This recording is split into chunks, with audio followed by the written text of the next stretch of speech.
Hey, this is Dave DeCamp from antiwar.com. This is anti-war news for Thursday, July 27th, 2023.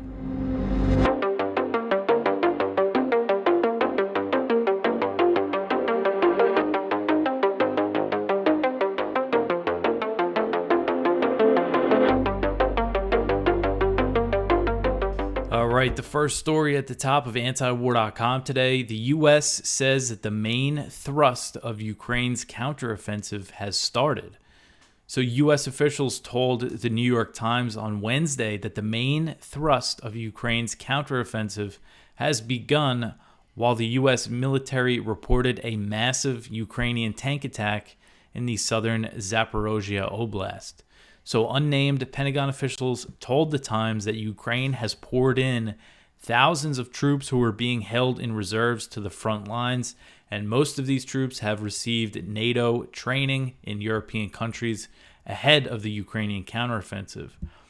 So the Russian Defense Ministry said that there was heavy fighting to the south of Orikhiv, which is a Ukrainian-controlled town in Zaporozhye.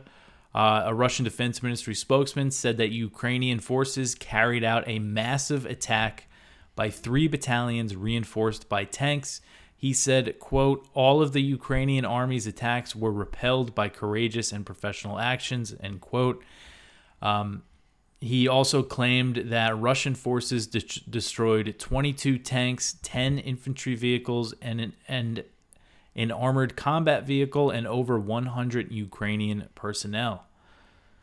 So if you're watching the video here, you see this is a map of the Zaporozhye region from South Front, and you could see this is where the bulk of the fighting happened to the south of this town. So it looks like this is a big attack here from the Ukrainian side. And according to the New York Times, Ukrainian soldiers fighting on the southern front said that they'd been steadily pushing against Russian troops, steadily pushing them back, but they said the progress has been incremental with no major breakthroughs. So this new push appears to be, a last-ditch effort to break through after the first phase of the counteroffensive had been unsuccessful.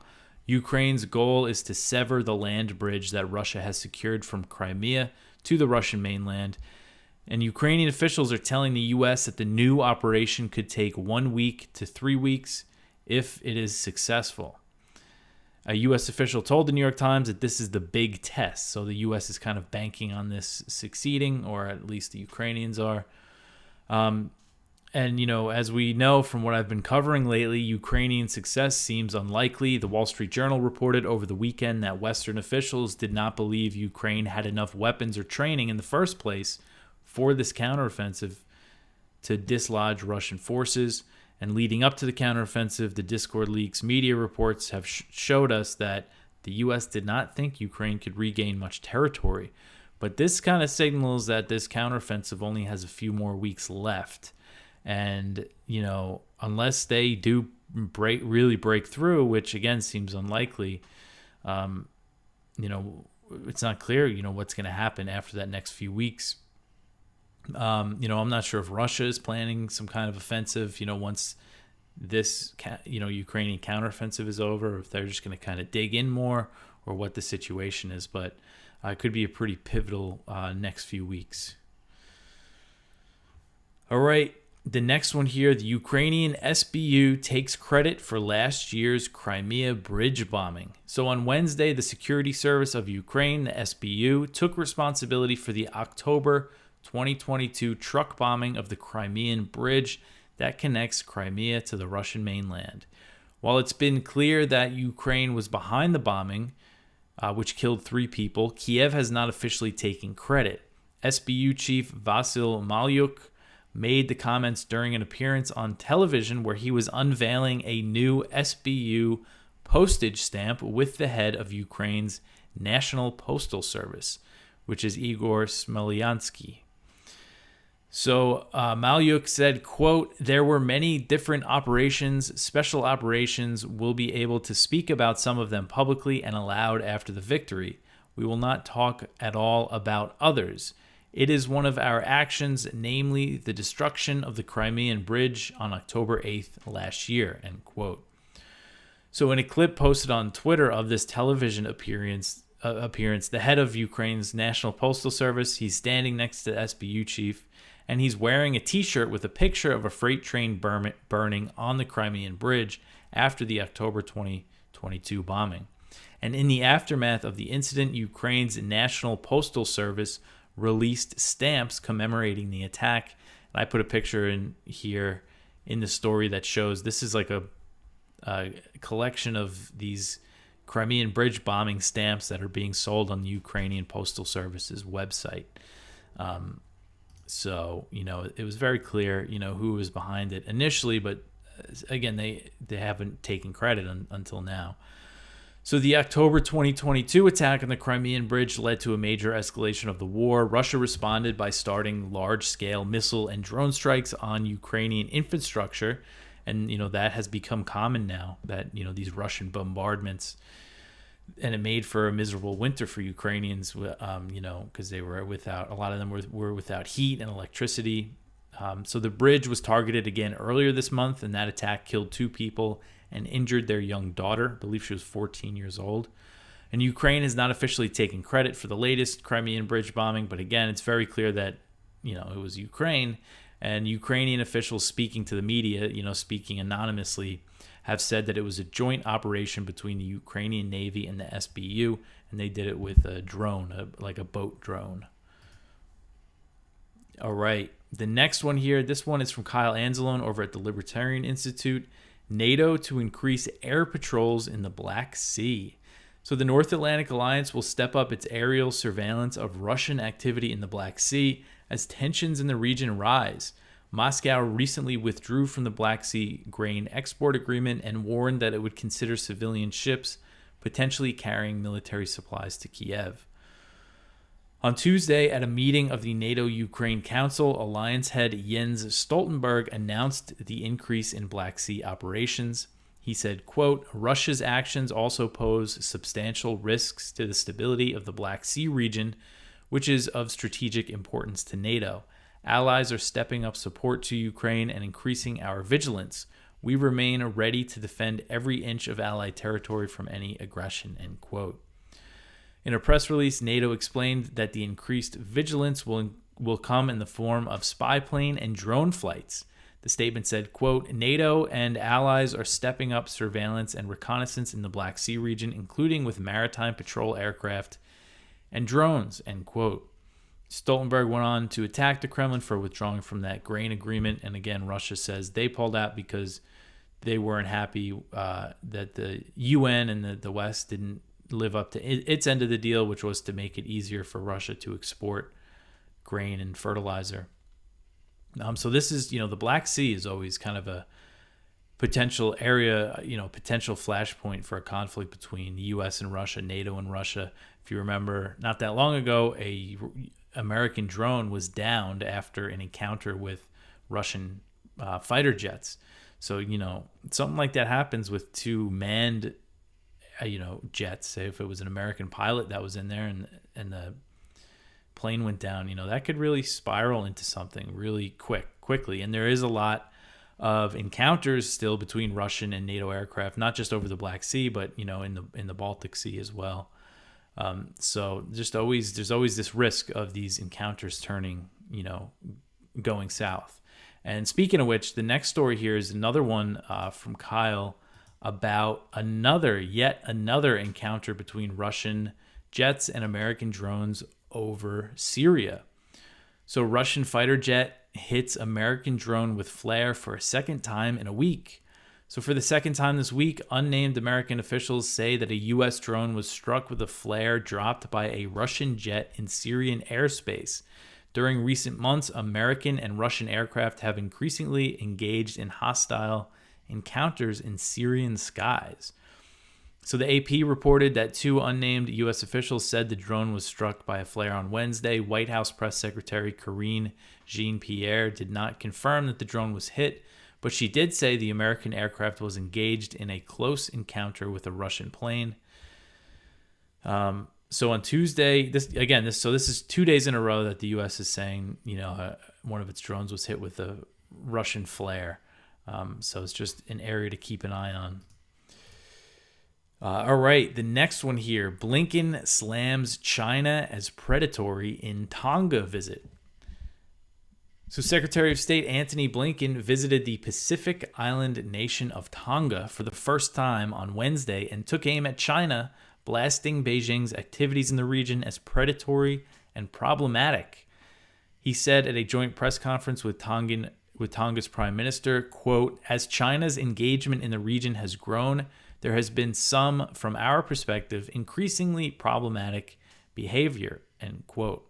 He warned against Chinese investments, claiming that Beijing was behind, quote, "some predatory economic activities and also investments that are done in a way that can actually undermine good governments and promote corruption," end quote. So Tonga is located about 1,000 miles north of New Zealand and consists of about 170 islands, has a population of just over 100,000. Blinken's trip marks the first official visit to the country by a U.S. Secretary of State, as the U.S. is looking to boost ties with Pacific Island nations as part of its strategy against China. So if you're watching here, you could see where Tonga is. Again, it's about 1,000 miles north of New Zealand. And all of a sudden, the U.S. really cares about forging strong ties with Tonga. It's all about China.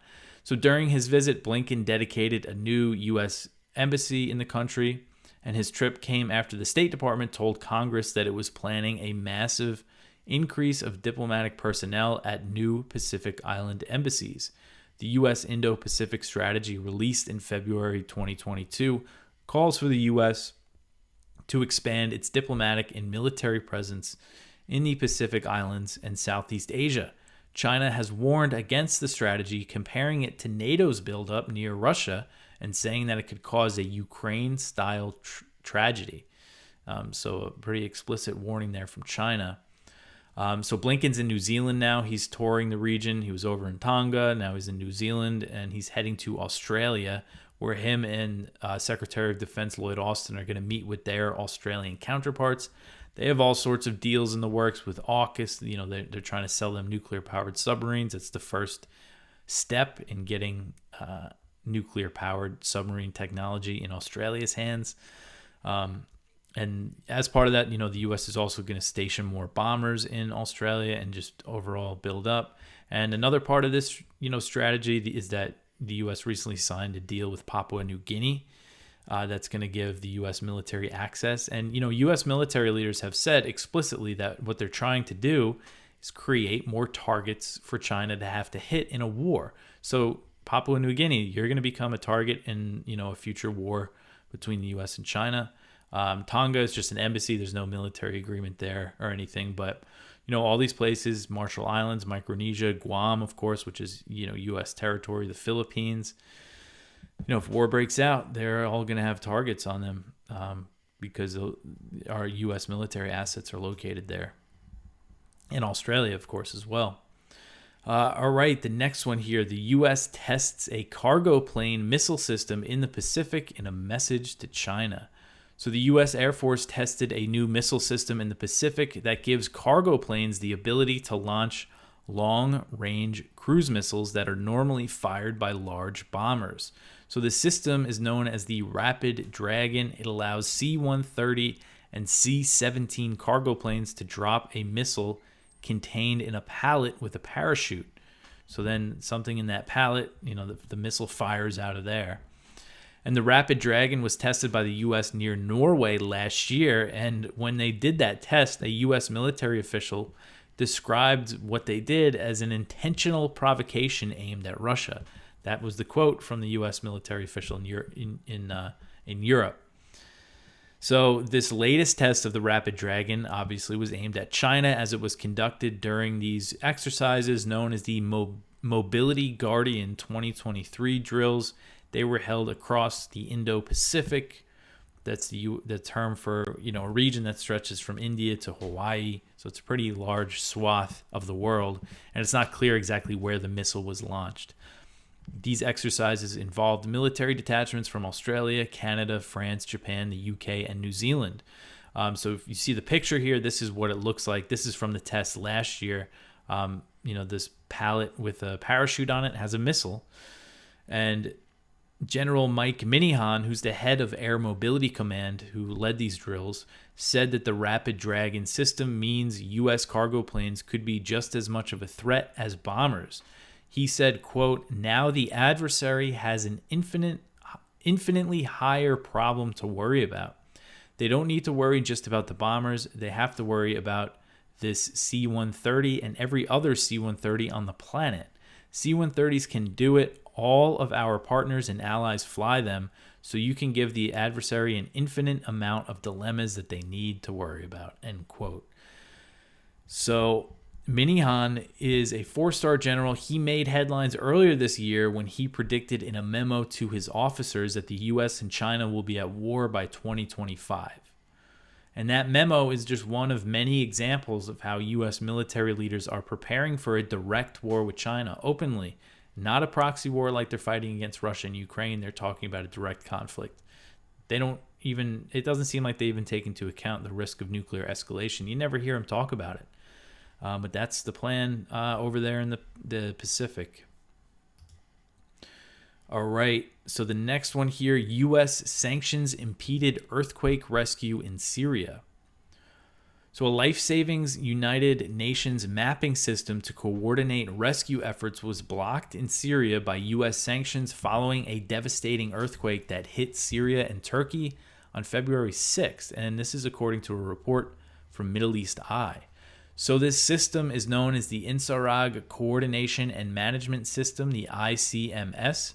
It uses a cloud-based mapping platform to help rescuers log details of their efforts and share other information. So it's basically a cloud map that they'll put in information and about rescue efforts in certain areas, send pictures, share information about supplies, things like that.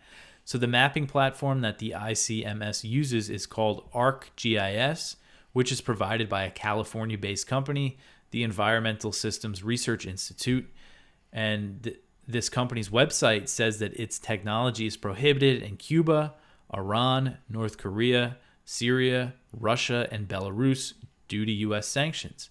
It's also blocked in Crimea and the Donetsk and Luhansk People's Republics in eastern Ukraine.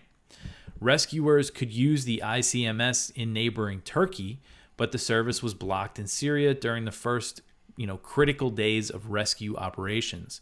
The U.S. did issue a 180-day sanctions exemption for all transactions related to earthquake relief efforts on February 9th, but it's unclear from this Middle East Eye report if this system ever became accessible, if this technology ever became accessible in Syria.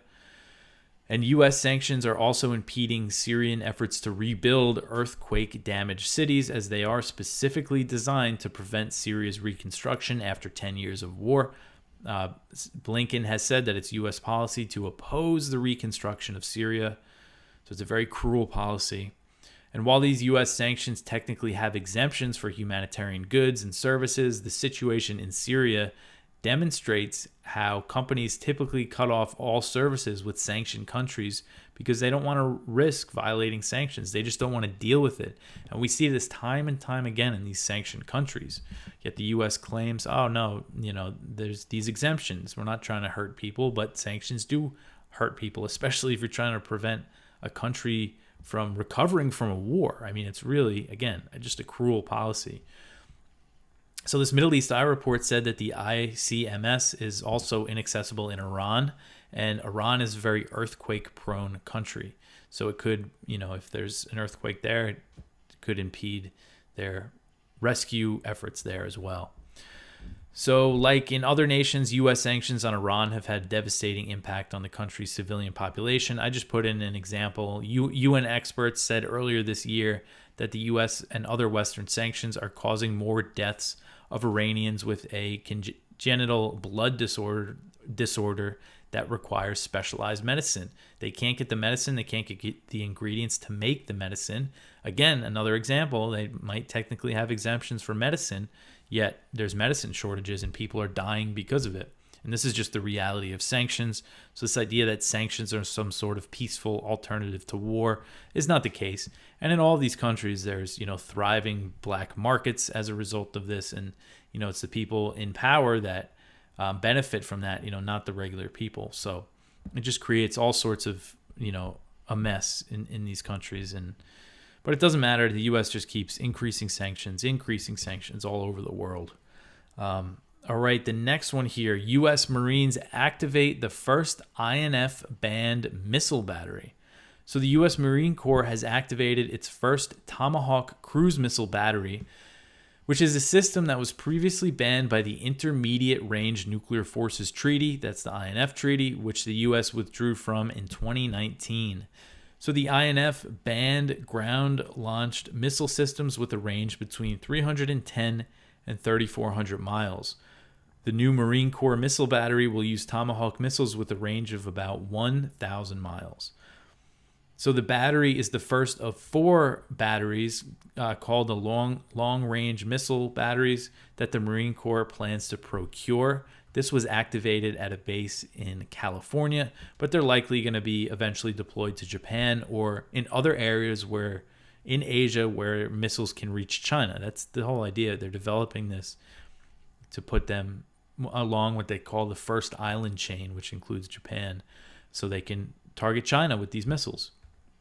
So the U.S. withdrew from the INF Treaty over claims that Russia violated the agreement by developing this new cruise missile, the 9M729. Russia insists that the missile complied with the INF Treaty, said that it was under the banned missiles, but the Trump administration denied that claim and they tore up the treaty. They didn't try to work anything out. There was no negotiations. They just pulled out of it. And the reason why they pulled out of it was because of this. They wanted to develop these land-based missiles with this range to deploy against China. So Russia has also said that the U.S. was potentially violating the INF by establishing the Aegis Ashore missile defense systems in Romania and Poland. So these missile systems they're anti-ballistic missile defense systems, and they use Mk-41 vertical launchers, which can fit Tomahawk missiles. As far as I understand it, the Mk-41 launchers were originally designed for ships. So this is a land version, and that's why it can fire the Tomahawk. But the new battery that was activated by the Marines, it uses an Mk-41 launchers. So that shows that, Russia's concerns about these Aegis systems are not unfounded. The U.S. formally exited the INF Treaty on August 2nd, 2019, and they began testing INF-range missiles with Mk-41 launchers just a few weeks after that same month. So again, not an unfounded concern by Russia that the U.S. has these Mk-41s in Romania and in Poland. I'm not sure if the system is complete in Poland. I know they were still working on it the last time I checked a few months ago, but it might be. I'm not sure if it's online yet, but it's there, and if they wanted to, they could put these missiles in it. All right, the last story in the news section here: the Trinity nuclear fallout impacted 46 states, Canada, and Mexico. So this is another one from the Libertarian Institute from Connor Freeman. A recently released study exposes the widespread dispersion of radioactive fallout and devastation caused by the U.S. government's first detonation of a nuclear weapon, the Trinity atomic bomb test, which caused environmental contamination and population exposures, was carried out in New Mexico on July 16th, 1945. So just a few weeks before they dropped the atomic bombs on Japan. The new research shows that within 10 days of the explosion, which saw a mushroom cloud as high as 50,000 to 70,000 feet, radioactive deposits were dispersed across 46 states and even parts of Canada as well as Mexico. The study covers the Trinity test as well as dozens more above-ground atmospheric nuclear tests conducted as a result of the Manhattan Project. Not included in the study are the myriad underground nuclear weapons tests. Between 1951 and 1998, the U.S. blew up more than 800 subterranean nuclear weapons. So utilizing a combination of data previously unavailable during past studies, the researchers used high-resolution historical weather fields, U.S. government data, and all sorts of things to, really determine how far this radioactive fallout went. So during the time period analyzed by the researchers, there were 101 nuclear tests conducted. Since Trinity, there were subsequently 93 more atmospheric tests in Nevada, which saw nuclear fallout distributed across the country yet again by radioactive mushroom clouds. So it's quite a bit of testing, and 40,000 people lived within 50 miles of Trinity's blast, and many of them and their relatives were affected by cancers ever since. And, there's some real shocking numbers here like this. As a result of the Trinity test, infant mortality in New Mexico increased by 56% between 1944 and 1945. So that is a just really horrific statistic there. And again, this comes as this Oppenheimer movie is out, and the impact of the Trinity test on Americans isn't covered at all.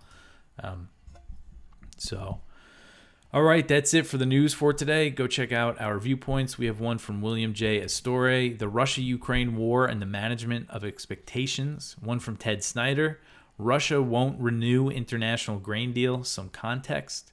One from Greg Mitchell, Atomic Age was born 78 years ago. Government secrecy and cover-ups have held sway ever since. That's over at Alternet.